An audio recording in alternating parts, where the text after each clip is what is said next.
Seperti inilah pabrik berskala home industry yang membuat kasur dan sofa baru dengan nilai jual jutaan rupiah.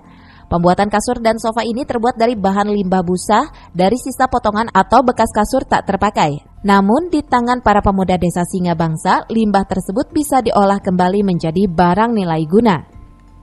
Sementara itu, pabrik home industry tersebut dikelola oleh warga setempat di bawah naungan Badan Usaha Milik Desa atau BUMDes Desa Singabangsa, Kecamatan Tenjo, Kabupaten Bogor.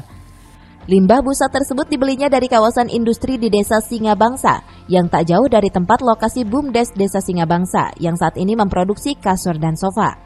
Sementara proses pembuatan produknya tampak mudah. Para pekerja BUMDes ini mengawali pembuatan dengan mempola limbah kasur tersebut, kemudian dipotong dan dilem sehingga akan membentuk seperti kasur. Sementara Kepala Bidang Badan Usaha Milik Desa Singabangsa Muhammad Iqbal menuturkan, pabrik home industry ini memproduksi kasur dari limbah busa.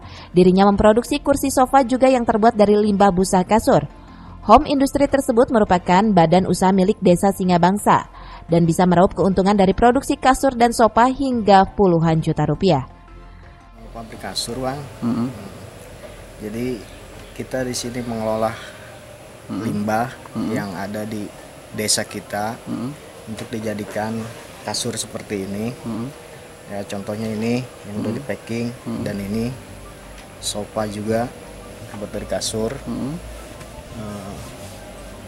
Untuk itu kelanjutannya ya mungkin apa tuh, dari masalah pembuatan apa tuh, Bang? Dari pembuatannya seperti apa, dari awalnya gimana tuh? Dari awalnya mungkin limbah-limbah kasar ya, di kasar kita olah sedemikian rupa dibentuk kasur.